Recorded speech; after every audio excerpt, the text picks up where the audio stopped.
Então vamos lá. Vamos dar prosseguimento à correção dos exercícios dos percursos 9 e 10 de vocês.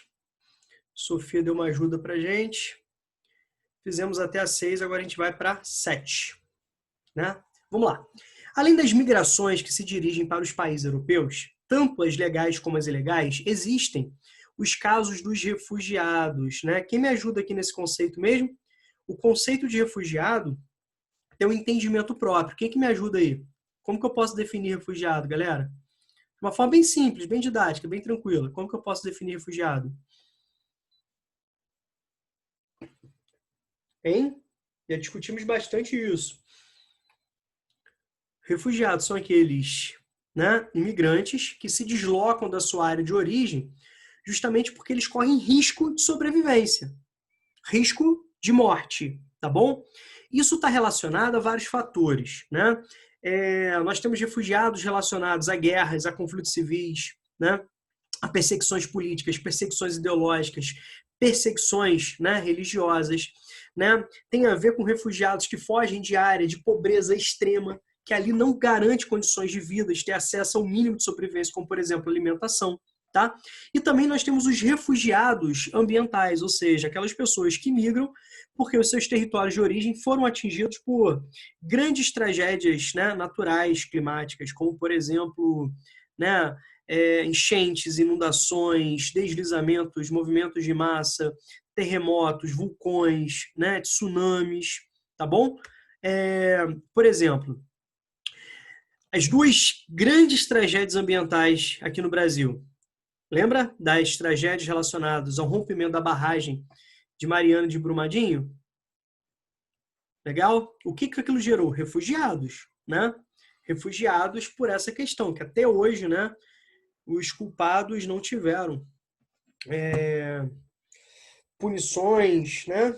É isso. Certo? Beleza. O conceito de refugiado ele foi consolidado em 1951, né? E a agência da ONU que cuida sobre a questão dos refugiados, tá, é a Acnur, o Alto Comissariado das Nações Unidas para a questão dos refugiados, beleza? E quando a gente fala de refugiado, né? Como? Oi? A Mariana pediu para avisar que ela saiu porque a internet dela caiu. Tá ótimo. Assim que ela voltar, eu autorizo aqui. Obrigado, tá? Mas o conceito de refugiados ganhou muita força, né, nos últimos tempos. Vamos pegar aqui sobre 2008, tá? Vou tentar escrever aqui. Ih, rapaz, não está escrevendo não. Quando a gente fala de 2008, o que eu quero que vocês lembrem, tá? Deixa eu tentar apagar e fazer de novo. Ver se eu consigo. Fazer tipo uma releitura aqui. Vamos ver se eu consigo. Em 2008, tá? Nós tivemos o quê? A eclosão de uma crise econômica. Consequentemente, nós tivemos, né, a intensificação de problemáticas mundiais. E no momento de crise econômica, crise cíclica do capitalismo, né, crises relacionadas às próprias contradições do sistema capitalista, há um aprofundamento das desigualdades, da pobreza, do abismo entre países, regiões e pessoas. Então, nós temos vários, né, migrantes aí, sobretudo direcionados às áreas mais dinâmicas, de melhor qualidade de vida, de maior oferta de empregos. Tá bom? E essa crise avança, né? E tá até hoje. 2010, né? 2010, 2011, eu queria chamar a atenção para uma outra situação que aconteceu também, que foi um fenômeno de movimentos sociais com grande participação de jovens, contando, inclusive, né, com uma internacionalização, com uma velocidade muito grande da internacionalização desses movimentos, através da utilização de mídias sociais, que começa, né, na Tunísia, no norte da África, passa para o Egito, depois vai para a Líbia, né, países próximos ali do norte da África, pega outros países do norte da África. Em 2011, isso extrapola, né, os limites africanos, que levaram a derrubadas de governos que estavam estabelecidos ali há décadas. Tudo bem? Esse processo recebeu o nome de Primavera Árabe. A expressão primavera ela é utilizada em vários momentos na história, né? Para se referir a movimentos de luta por democracia, por liberdade, né? E, obviamente, os interesses internacionais por trás se aproveitaram também, né, dessa situação. Eu queria chamar a atenção para o ano de 2011. E o ano 2011, eu vou fazer isso aqui, ó, de 2011 até hoje, que foi a chegada da Primavera Árabe na Síria, onde os rebeldes, assim chamados, né, pelo governo, por lutarem contra o governo estabelecido na Síria, o governo de Bashar al-Assad. Lembre-se que o pai, né, de Bashar al-Assad governou a Síria, né, de 1970 até 2000, e o Bashar al-Assad está, né, sobre a chefia até hoje, tudo bem? Então já está falando de décadas aí que a família, né, Bashar al-Assad está controlando essa região. E os rebeldes apoiados por potências ocidentais como Estados Unidos, alguns europeus, né? E o governo de Bashar al-Assad contando com o apoio do governo da Rússia, do Irã, né? Então nós temos essa lógica aqui, tá? Em 2014, eu queria chamar a atenção para um outro fenômeno, que foi o Estado Islâmico, né? 2014, 2015, que foi o auge do Estado Islâmico, que surge em porções do norte do Iraque, tá? No contexto de invasão do Iraque por parte dos Estados Unidos e aliados, em 2003. Um grupo, né, de origem sunita, bacana, que no primeiro momento, né, formaram o chamado Estado Islâmico do Iraque e do Levante, hoje, né, intitulado Estado Islâmico, que era formado por vários grupos, que tinham como superbonder, como união, a luta contra a invasão ocidental liderada pelos Estados Unidos, que levaram não somente a derrubada por parte do governo de Saddam Hussein, também de orientação sunita, mas também a todo um processo, né, de mudanças estruturais, de presença estrangeira, de invasão, de desrespeito a determinados tipos de autonomia, né, por parte do Iraque, né? Sendo feições bem explícitas aí da política Bush, da doutrina externa dos Estados Unidos, a partir do 11 de setembro, baseado em guerras preventivas, né? Identificando o eixo do mal. O fato é que esses grupos foram se fortalecendo, foram se unificando, né? Ali contava-se também com o braço da Al-Qaeda, né? Que é o grupo que foi acusado de organizar os ataques ao 11 de setembro, liderados por Osama Bin Laden, que foi assassinado, né, segundo consta, por uma força especial dos Estados Unidos, em território paquistanês, sem autorização do governo do Paquistão, vai ser um assunto para depois, que se unifica, né, e o seu líder, Abu Bakr al-Baghdadi, se autotitula o califa dos muçulmanos e estabelece em territórios do Iraque e do Irã o que ele chamou de califado, não é isso? Onde ali se estabelece a lei islâmica, né? A Sharia, uma interpretação muito radical da Suna, né, de toda uma interpretação equivocada, né, da linguagem islâmica. O que acontece, gente? Assim, religião nenhuma prega morte, prega o mal, que existem, né, excessos, radicalismo, né, assim, insensatez em todas as religiões. Tá legal? Então, você falar que o Estado Islâmico representa os muçulmanos, isso é uma grande falácia, né? O Estado Islâmico representa um percentual extremamente pequeno dos islâmicos, tá certo? Romulo, onde você quer chegar? Eu poderia até falar aqui, ó, 2001, né? Com a invasão do Afeganistão, 2003, com a invasão do Iraque, tá bom? Eu podia até continuar, mas o que eu quero que vocês entendam é o seguinte: esse recente histórico que eu fiz tem como resultados integrados o aumento significativo do número de refugiados. E todos esses exemplos que eu dei, com grande destaque para a Ásia, sobretudo para o Oriente Médio. Então, a gente pode perceber que a crise dos refugiados aumentou e aumentou muito. A maioria desses refugiados, eles permanecem dentro do próprio território asiático. Em países próximos geograficamente, como, por exemplo, né, o Líbano. Lembre-se que a Turquia também é um país euroasiático, então a Turquia também se destaca. Tá legal? Pessoas que fugiram do Afeganistão, do Iraque, da Síria, né, de vários outros países devido à perseguição que eles sofreram, que colocava em risco, né, a sua vida. E um percentual também vai se deslocar para o continente europeu. Tudo bem? Isso levou, inclusive, a mudanças significativas das relações entre os países europeus. A relação da questão dos refugiados, com toda a mentira que se propagou, com todas as fake news, né, que foram difundidas, também está na relação de mudanças significativas na União Europeia, como o processo que levou à saída do Reino Unido, que ainda está, né, em processo de concretização aí, que é o processo do Brexit, que a gente vai discutir já a semana que vem.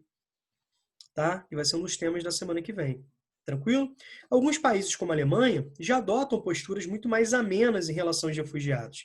A política de braços abertos, como ela foi apelidada. Outros países já adotam uma política de restrição, de cerca, de muro, de barreiras físicas, né, de xenofobia. Tá certo? Então, é importante a gente ter em mente todo esse histórico recente para nós entendermos, né, a questão dos refugiados hoje. Já estudamos que existem diferenças entre esses termos. Refugiados são pessoas que se veem obrigadas a deixar seu país de origem por temerem serem perseguidas, maltratadas ou assassinadas por motivos étnicos, religiosos, ideológicos ou políticos, ou ainda por catástrofes naturais. Portanto, diferente dos imigrantes que deixam seu país voluntariamente. Feita a distinção, interprete o mapa e responda as questões. Quando a gente fala sobre a questão do imigrante tradicional, está muito relacionada às questões socioeconômicas, né?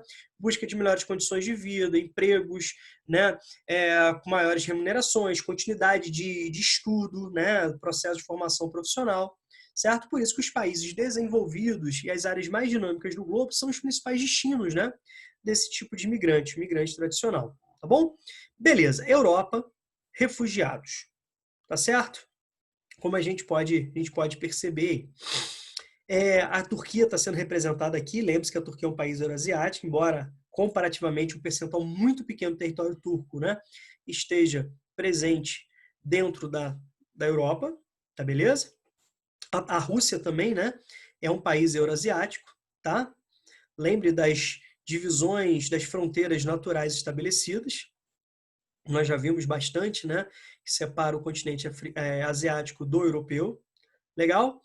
E aqui nós temos as legendas, né, que são importantíssimas. Aqui nós estamos falando de refugiados por 1 milhão de habitantes, então nós temos as cores que nos ajudam numa leitura rápida, tá? Quanto mais próximo ao vermelho, né, maior o número. E aqui, ó, para a gente ter o quantitativo, total de refugiados por país de asilo. Tudo bem? Certo? Então, olha só os países que se destacam bastante, né? São os países, inclusive, de grande economia, né? Como, por exemplo, a Alemanha, a França, né? São os principais destinos, tá bom? Utilizando como porta de entrada, sobretudo, a porção leste da Europa. Aí nós temos aqui para as questões. Galera, até agora alguém quer comentar alguma coisa? Quer perguntar alguma coisa? Quer que eu aprofunde algo? Quer que eu relembre algo? Antes da gente partir para as perguntas? Sim ou não? Então vamos entender o silêncio como tudo bem. Vamos ver o A aqui, ó. Aponte o país, então o verbo de comando apontar. Repare que a gente está falando de artigo definido, o país, com o maior número de refugiados em 2015, segundo o mapa. Tá legal? Beleza? E aí, segundo o mapa, qual é o país aí que se destaca? Hein, galera? Tem que olhar para o vermelhinho, tem que olhar para o círculo concêntrico, tá? Para ajudar numa leitura rápida. Qual que é o país? Dos países europeus destacados, qual é o país? Ó, Turquia. Tá legal? A Turquia, como a gente pode perceber, ó, ela tem mais de 200 mil refugiados, né? Como se a gente puder fazer esse comparativo aqui, ó. Reparem, nós temos a Turquia, né? Com mais de 200 mil refugiados, como país com maior número, né? Entre os países europeus de refugiados no ano de 2015. Tudo bem? Certo? Reparem que eu estou falando aqui, ó, do auge das perseguições envolvendo, inclusive, o Estado Islâmico e a guerra civil na Síria, que vai envolver forças internacionais, inclusive. Tá bom? Já citei para vocês algumas vezes, né, a questão da crise síria. Tudo bem no item A da questão 7? Tudo tranquilo? Vou entender, então, o silêncio como tudo bem. Vamos continuar aqui. Olha B. Cite os países, agora já estamos no plural, de asilo que possuem de 400 a 2 mil refugiados por milhão de habitantes em 2015. Então, a gente vai olhar para cá, ó. Ó, tá? Total de refugiados por exílio. Então, são os países que se enquadram entre 400 e 2 mil, tá? Entre 400 e 2 mil. Tá aqui, ó, a corzinha. Tá beleza? Então, quais são os países aí que a gente pode destacar, galera? A gente pode destacar, ó, pegando, né, ó, a Rússia, a gente pode falar da Suécia, né, ó, Rússia, Suécia, a gente pode falar, aqui eles estão chamando de Reino Unido, tá? A gente pode falar aqui, ó, da Polônia, tá? A gente pode falar da Polônia, a gente pode falar da Itália, tá? A gente pode falar, vamos ver aqui mais qual. A gente pode falar da Irlanda, tá? A gente pode falar da Irlanda, vamos ver mais qual aqui. A gente pode falar de vários países, né, da fratura da antiga Iugoslávia, como, por exemplo, a Bósnia, Montenegro, tá? A gente pode falar da Grécia, a gente pode falar... Itália está aqui, né? A gente pode falar da Grécia, a gente pode falar... mais qual? A gente pode falar da Bulgária, né? A gente pode falar de Chipre. Eu acho que eu falei todos, né? Todos os países aqui em laranjinha. Acho que eu citei todos, se eu não me engano. Falei de Chipre, Bulgária. Acho que é isso, né? Porções aí da antiga Iugoslávia, né? A Bósnia, a Sérvia e Montenegro que se destacam. Polônia, Suécia, Reino Unido, Rússia e Itália. Acho que eu falei todos, tá bom? Só pegar os países aqui em laranja e colocarem, tá certo? Gente, alguma dúvida aí? Só extrair do mapa, né, as informações, se valendo do auxílio dos elementos cartográficos, né, principalmente da legenda, para a gente resolver tranquilamente. Tudo bem aí, tá aí, não? Agora vamos lá. Ó. Considerando a população da Espanha em 2015, de 48, deixa eu trocar aqui de cor. Então, a população da Espanha em 2015, de 48 milhões de habitantes, qual era aproximadamente o número de refugiados nesse país? Tá? Como que a gente vai fazer essa relação? Tá? Ó, pega a população, pega a Espanha. Tá? Quando a gente fala da Espanha, tá? Quando a gente fala da Espanha, a gente precisa fazer a identificação. Tá legal? A gente precisa fazer a identificação aqui. Quando a gente fala da Espanha, a gente está falando menos de 400, né, mil. Beleza? Quando a gente pega aqui a Espanha, tá? Então, se a gente fizer a proporção, pegando, né, essa relação, o que acontece? A gente vai pegar o número de refugiado, tá? Como que a gente vai fazer essa conta? 400, né? 400 mil, como vocês podem perceber aqui, tá?